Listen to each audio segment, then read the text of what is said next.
I'm Stefanie Kirkland, the Deputy Director at Craft Alliance, and I'm here with Erin King, one of our featured artists in our upcoming exhibitions, Artist-In-Residence.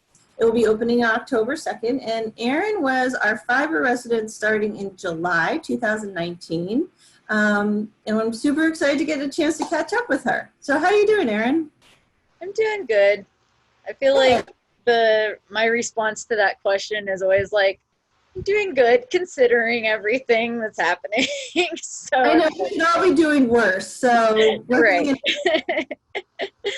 So how has COVID, you left the residency at the end of December and then COVID hit. So how has that been affecting your studio practice? Um, so I've had a lot of time that I've been able to work on my own personal artwork, and also I've been making masks for people. I kind of started that pretty quickly after the shutdown happened. A lot of that was me learning how to operate a sewing machine and troubleshooting and maintenance and whatnot, because I was borrowing two separate sewing machines and trying to like figure out which piece of equipment wasn't working correctly. And now that I got that out of the way, it's not as much of a component of it. But yeah, just kind of trying to find that balance between making my own work, making work for um, yeah, working on masks for people, and then just kind of trying to stay sane and like realize it's okay that if I have a day where I don't do anything, or the other day I had to like give myself permission to make bad art. Back in grad school, one of the things that my mentor read to us every beginning of a semester was the letter from Sol LeWitt to Ava Hess, where and just in there somewhere is like, just do you ever make bad art? Do you just let yourself make terrible art? So I wrote it down in my journal that day. I was like, okay, just you don't need to be an expert in it. You just need to do something. So I broke out my encaustic. I've been trying to play around with encaustic. So that was my attempt at bad art that day. So what inspires you to get into the studio these days? Because it is so hard during the pandemic and watching the news to get yourself inspired. Well, at the beginning of the pandemic, when the shutdown, um, I wasn't working. I was like working 3 days a week as at the gallery, but we weren't open to the public. So the rest of the time, I literally was just trying to find things that I could keep myself grounded. And a lot of my artwork anyway tends to be like centering or grounding activities, things that are repetitive, and I can kind of like go into a meditative state anyway. So at least at the beginning, like my art practice was kind of my salvation a little bit, keeping me sane and helping me to not get so anxious. These days, since the museum that I work at is now open to the public, and I increased like my working days like to one additional day a week, it's like my focus maybe is a little bit more divided, but I take a lot of my work with me to the museum, and when we have downtime, I'll like be sitting there felting a chess piece for a chess set I'm working on, or I just started folding lotus flowers because the Rubin Museum is doing the Lotus Project right now, where they put out a call for people to fold lotus flowers because of um, the symbolism in like the lotus as like this beautiful thing that grows in the muck and like the mud. And so I've just started working on things like that, where it's like looking for community practices, community projects, but also like um, yeah, just keeping centered and trying to stay calm. Listen to when you're in your studio, or because your work is so repetitive and detailed oriented. A lot of quarantine, I've been like going back to like shows that I've already seen a million times. In the beginning, I think I went to like playing The West Wing in the background because I just needed to have that President Jed Bartlett in the background. Or like my default's usually Bob's Burgers, but I even got to a point where I was like, okay, I've seen all of these episodes too many times. So for a while it was like King of the Hill. Now I'm on Curb Your Enthusiasm. But when I'm not like listening to those, like for a little bit, there was a couple days where I was listening to like The Introvert Advantage because through my job, Fine Line Studios, I was able to get like therapy sessions through telehealth. And so one of the first appointments, she's like, oh, you really should listen to this book or read this book. So I've been listening about that. And I also have been listening to a podcast that a friend recommended to me called, I'm going to forget it. Oh, is it Mindscape by, I forget, Sean Carroll. And that one's been really interesting as well.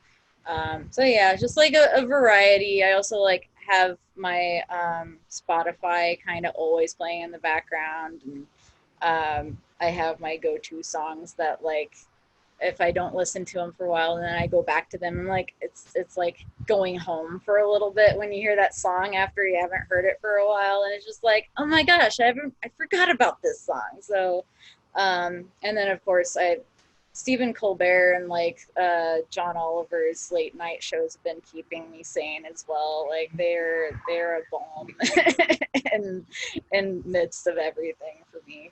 So do you have any guilty indulgences that you've been allowing yourself?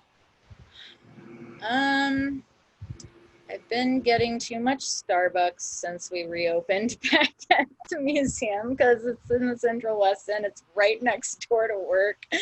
And so like, and everybody I feel like that I work with, we go through phases where we're like, yeah, I'm trying to cut coffee out of my life. And then like on the next break, it's like, I gotta go get my caramel macchiato.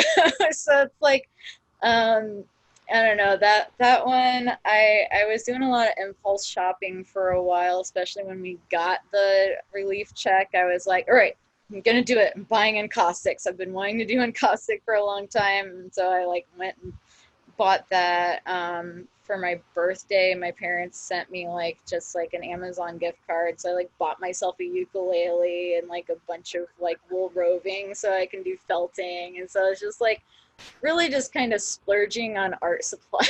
So, and then also like gardening things. I've been trying to garden from home all summer, and so like every time that I could, I was like, all right, I need to go get more dirt, or like I need to go get this. And so yeah, it's like if I end up spending anything, it's usually like stuff for my garden or art supplies or coffee. That's so funny. Jeff too was like, I need my coffee, and I think coffee is definitely a necessity during all. Yeah. Well, and I've never been able to drink it like without sugary things in it. The sweeter the better. So it's like, and I'm like, I know that the sugar content in this is not good for me, but I just need it. Yeah, I think we're all allowed that allowance right now. Okay, so when this is all over, where's the one place you really want to go, or the one thing you really want to do? Oh gosh, that's a hard question. There's several. I've been really missing my artists at Fine Line Studios so much during quarantine. Um, and so that's been really hard for me because right before quarantine started, those of us that were the direct support staff were like working right up until basically we couldn't sustain like how few clients were coming in for classes compared to how many of us were showing up for work. And then finally RHD, Resources for Human Development, finally like made the decision as a corporate office that we weren't going to operate until we have a plan. And so we're still in this like this limbo state. One of my clients passed away unexpectedly during this time, and so we haven't really had a chance to come together and just like really be able to like hug and grieve. And also I haven't seen my family since January, and that's been really hard.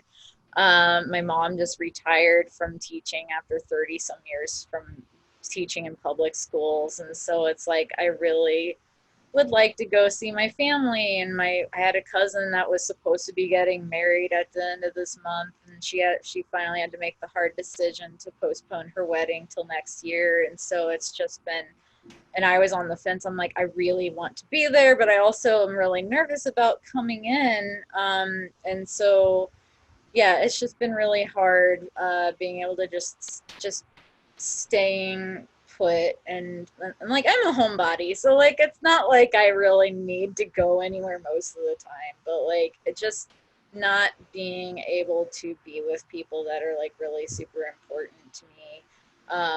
I think hugs are like I'm the hugger in my family, and so like I have at times throughout quarantine had to break down and just be like, can I have a hug? And so like I've had some people that have indulged me with that, but it's just like it's very few and far between, and we're both wearing masks, and it's just like not very long, obviously, and it's just like it's just so sad that the things that like are at least are so important to me, like hugs or physical touch or singing communally together,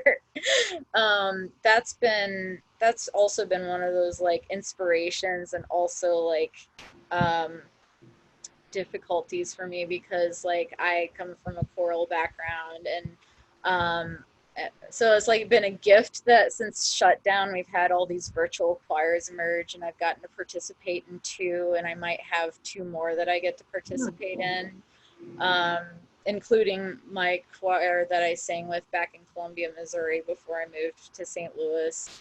Um, but also, and so like being able to see how choirs are able to be an example of how communities should be coming together and how we should be taking care of each other, and actually reminding us to be mindful of how we're breathing and things like that, but at the same time that it is like up there with like hugs, and like just being in contact with people is just like one of the more dangerous things. So that's been really hard.